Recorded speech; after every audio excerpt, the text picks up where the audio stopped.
డబ్బు, అనారోగ్యం, ఉద్యోగం, వ్యాపారం, అప్పులతో బాధపడుతున్నారా? మీకోసమే లాంచ్ యువర్ ఫ్యూచర్ ప్రోగ్రామ్. సాధారణంగా మన భారతదేశంలో అవినీతి అంటే చాలా మామూలు విషయంలో చూసి చూడనట్టు వదిలేస్తాం. అందులోనూ ఇండియాలో అవినీతి చేస్తే శిక్ష పడేది అంతంత మాత్రమేనని అందరికీ తెలిసిందే.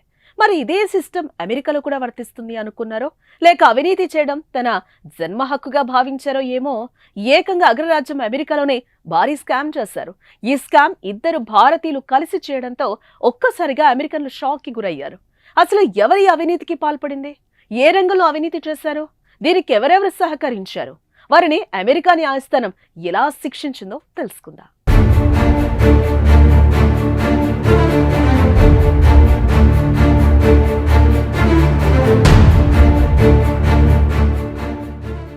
ప్రముఖ భారతీయ అమెరికన్ వ్యాపారవేత్త, అవుట్కమ్ హెల్త్ సహ వ్యవస్థాపకుడు రిషి షాకు అమెరికా కోర్టు 7.5 ఏళ్ల జైలు శిక్ష విధించింది. 8,300 కోట్ల మేర వివిధ కంపెనీలను మోసగించిన కేసులో కోర్టు రిషి షాను దోషిగా తేల్చింది. అమెరికా చరిత్రలో ఇటీవలి కాలంలో అతిపెద్ద కార్పొరేట్ నేరాల్లో ఇది ఒకటిగా నిలవడం గమనార్హం. ఒకప్పుడు చికాగోలోనే అత్యంత వేగంగా ఎదిగిన స్టార్టప్ మోసాలకు రిషి షా పాల్పడినట్టుగా న్యాయస్థానం పేర్కొంది. అవుట్కమ్ హెల్త్ పేరిట రిషి షా, శ్రద్ధ అగర్వాల్ ఓ హెల్త్ మీడియా సంస్థను 2006లో ఏర్పాటు చేశారు. వైద్యం కోసం డాక్టర్ల వద్దకొచ్చే రోగులను ఆకర్షించేలా ఆరోగ్య రంగానికి సంబంధించిన టీవీ ప్రకటనలను ప్రచారం చేయాలనేది అతని బిజినెస్ ప్లాన్. ఇందుకోసం డాక్టర్ల ఆఫీసుల్లో టీవీలను ఏర్పాటు చేయాలనేది ప్రణాళిక. ఈ ఆలోచన నచ్చడంతో శ్రద్ధ అగర్వాల్ అనే మహిళ ఈ సంస్థలో సహభాగస్వామిగా మారింది. 2010 తొలినాళ్ల నాటికి అవుట్కమ్ హెల్త్ వైద్య పెట్టుబడుల రంగంలో బడా సంస్థగా ఆవిర్భవించింది. దీంతో పెద్ద పెద్ద కార్పొరేట్ సంస్థలు అవుట్కమ్ హెల్త్ లో భారీ స్థాయిలో పెట్టుబడులు పెట్టాయి. దీంతో చికాగోలో రిషి షా ఓ దిగ్గజంగా ఎదిగిపోయాడు.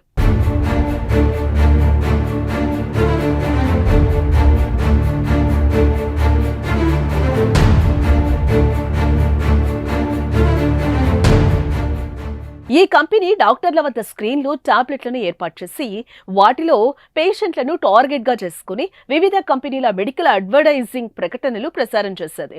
ఈ సృజనాత్మక ఆలోచనకు అమెరికాలో మంచి స్పందన వచ్చింది. దేశవ్యాప్తంగా కంపెనీకి చాలా కాంట్రాక్టులు లభించాయి. 2010లో ఆ దేశ టెక్, హెల్త్ కేర్ ఇన్వెస్ట్మెంట్లలో ఉన్నత స్థానానికి చేరింది. దీంతో భారీ పెట్టుబడిదారుల దృష్టిని ఆకర్షించింది. గోల్డ్మన్ సాక్స్, ఆల్ఫాబెట్, జేబీ ఫ్యాట్రిక్స్ వెంచర్ క్యాపిటల్స్ వంటి సంస్థలు భారీగా ఇన్వెస్ట్మెంట్లు చేశాయి. చికాగో కార్పొరేట్ సర్కిల్స్ లో షా అప్పట్లో ఓ స్టార్ అయిపోయాడు. కానీ క్రమంగా వ్యాపారం దెబ్బతినడంతో Shah Agarwal company chief financial officer Brad Fardy పెట్టుబడిదారులను మోసం చేయడం మొదలుపెట్టారు. సంస్థ కార్యకలాపాలు, ఆర్థిక పరిస్థితి గురించి దొంగ లెక్కలను పెట్టుబడిదారులు, క్లయింట్లు, రుణదాతలకు చూపుతూ వారిని తప్పుదోవ పట్టించారు. సంస్థ సామర్థ్యం కన్నా ఎక్కువ వ్యాపారం చేస్తున్నట్లుగా తప్పుడు గణాంకాలు రూపొందించారు.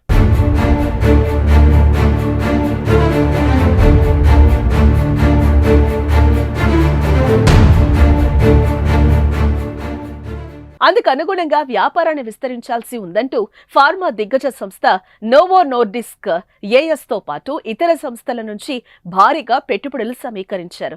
ఇలా పొందిన డబ్బుతో షా విలాసాలకు అలవాటు పడ్డాడు.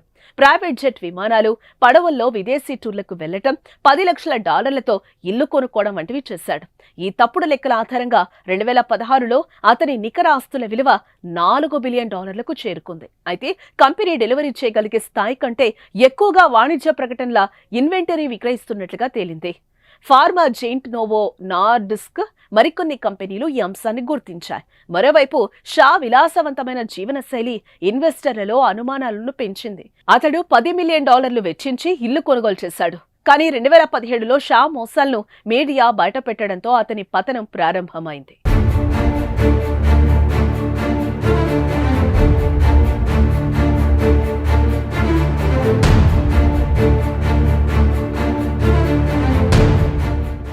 ఈ మొత్తం వ్యవహారంపై వాల్ స్ట్రీట్ జర్నల్ 2017లో కథనం ప్రచురించింది.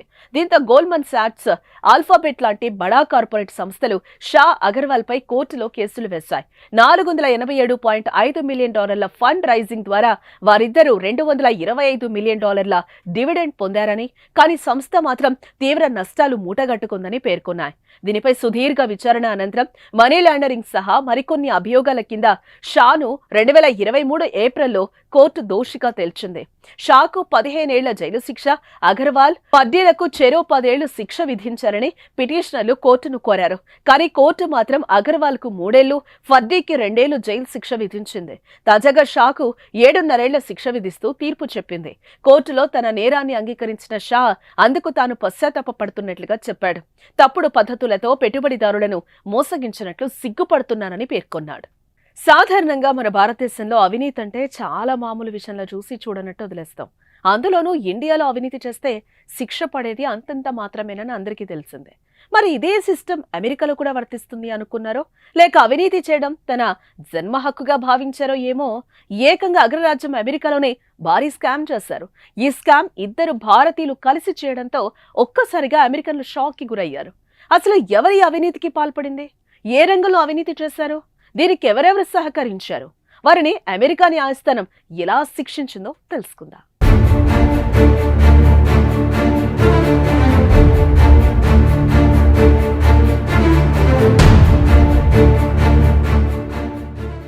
ప్రముఖ భారతీయ అమెరికన్ వ్యాపారవేత్త, అవుట్కమ్ హెల్త్ సహ వ్యవస్థాపకుడు రిషి షాకు అమెరికా కోర్టు 7.5 ఏళ్ల జైలు శిక్ష విధించింది. 8,300 కోట్ల మేర వివిధ కంపెనీలను మోసగించిన కేసులో కోర్టు రిషి షాను దోషిగా తేల్చింది. అమెరికా చరిత్రలో ఇటీవలి కాలంలో అతిపెద్ద కార్పొరేటు నేరాల్లో ఇది ఒకటిగా నిలవడం గమనార్హం. ఒకప్పుడు చికాగోలోనే అత్యంత వేగంగా ఎదిగిన స్టార్టప్ మోసాలకు రిషి షా పాల్పడినట్టుగా న్యాయస్థానం పేర్కొంది. జౌట్కమ్ హెల్త్ పేరిట రిషి షా, శ్రద్ధా అగర్వాల్ ఓ హెల్త్ మీడియా సంస్థను 2006లో ఏర్పాటు చేశారు.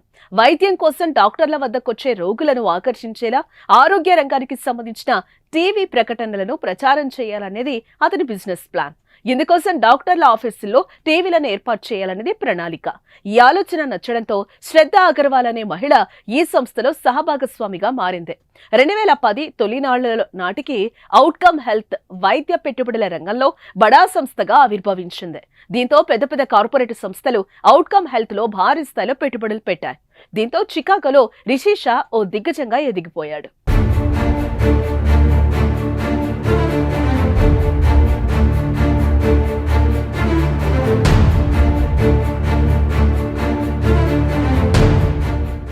ఈ కంపెనీ డాక్టర్ల వద్ద స్క్రీన్లు, టాబ్లెట్లను ఏర్పాటు చేసి వాటిలో పేషెంట్లను టార్గెట్ గా చేసుకుని వివిధ కంపెనీల మెడికల్ అడ్వర్టైజింగ్ ప్రకటనలు ప్రసారం చేసేది. ఈ సృజనాత్మక ఆలోచనకు అమెరికాలో మంచి స్పందన వచ్చింది. దేశవ్యాప్తంగా కంపెనీకి చాలా కాంట్రాక్టులు లభించాయి. 2010లో ఆ దేశ టెక్, హెల్త్ కేర్ ఇన్వెస్ట్మెంట్లలో ఉన్నత స్థానానికి చేరింది. దీంతో భారీ పెట్టుబడిదారుల దృష్టిని ఆకర్షించింది. గోల్డ్మన్ సాక్స్, ఆల్ఫాబెట్, జేబీ ఫ్యాట్రిక్స్ వెంచర్ క్యాపిటల్స్ వంటి సంస్థలు భారీగా ఇన్వెస్ట్మెంట్లు చేశాయి.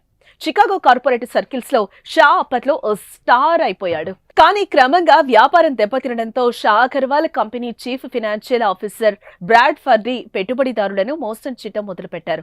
సంస్థ కార్యకలాపాలు, ఆర్థిక పరిస్థితి గురించి దొంగ లెక్కలను పెట్టుబడిదారులు, క్లయింట్లు, రుణదాతలకు చూపుతూ వారిని తప్పుదోవ పట్టించారు. సంస్థ సామర్థ్యం కన్నా ఎక్కువ వ్యాపారం చేస్తున్నట్లుగా తప్పుడు గణాంకాలు రూపొందించారు.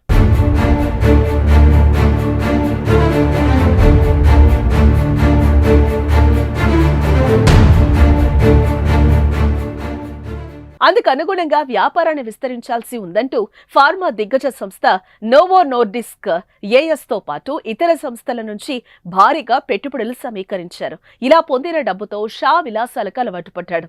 ప్రైవేట్ జెట్ విమానాలు, పడవల్లో విదేశీ టూర్లకు వెళ్లటం, $10 లక్షల ఇల్లు కొనుక్కోవడం వంటివి చేశాడు. ఈ తప్పుడు లెక్కల ఆధారంగా 2016లో అతని నికర ఆస్తుల విలువ $4 బిలియన్ చేరుకుంది. అయితే కంపెనీ డెలివరీ చేయగలిగే స్థాయి కంటే ఎక్కువగా వాణిజ్య ప్రకటనల ఇన్వెంటరీ విక్రయిస్తున్నట్లుగా తేలింది. ఫార్మా జెయింట్ నోవో నార్డిస్క్ మరికొన్ని కంపెనీలు ఈ అంశాన్ని గుర్తించాయి. మరోవైపు షా విలాసవంతమైన జీవనశైలి ఇన్వెస్టర్లలో అనుమానాలను పెంచింది. అతడు $10 మిలియన్ వెచ్చించి ఇల్లు కొనుగోలు చేశాడు. కానీ 2017లో షా మోసాలను మీడియా బయటపెట్టడంతో అతని పతనం ప్రారంభమైంది.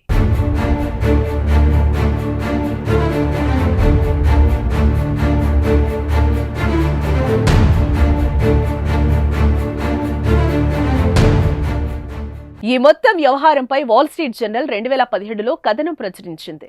దీంతో గోల్డ్మన్ సాక్స్, ఆల్ఫాబెట్ లాంటి బడా కార్పొరేట్ సంస్థలు షా అగర్వాల్ పై కోర్టులో కేసులు వేశాయి. $487.5 మిలియన్ ఫండ్ రైజింగ్ ద్వారా వారిద్దరూ $225 మిలియన్ డివిడెండ్ పొందారని, కానీ సంస్థ మాత్రం తీవ్ర నష్టాలు మూటగట్టుకుందని పేర్కొన్నాయి. దీనిపై సుదీర్ఘ విచారణ అనంతరం మనీ లాండరింగ్ సహా మరికొన్ని అభియోగాల కింద షాను 2023 ఏప్రిల్లో కోర్టు దోషిగా తేల్చింది.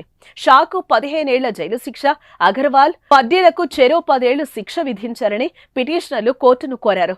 కానీ కోర్టు మాత్రం అగర్వాల్ కు 3 ఏళ్లు, ఫర్డీకి 2 ఏళ్లు జైలు శిక్ష విధించింది. తాజాగా షాకు 7.5 ఏళ్ల శిక్ష విధిస్తూ తీర్పు చెప్పింది. కోర్టులో తన నేరాన్ని అంగీకరించిన షా అందుకు తాను పశ్చాత్తాపపడుతున్నట్లుగా చెప్పాడు. తప్పుడు పద్ధతులతో పెట్టుబడిదారులను మోసగించినట్లు సిగ్గుపడుతున్నానని పేర్కొన్నాడు.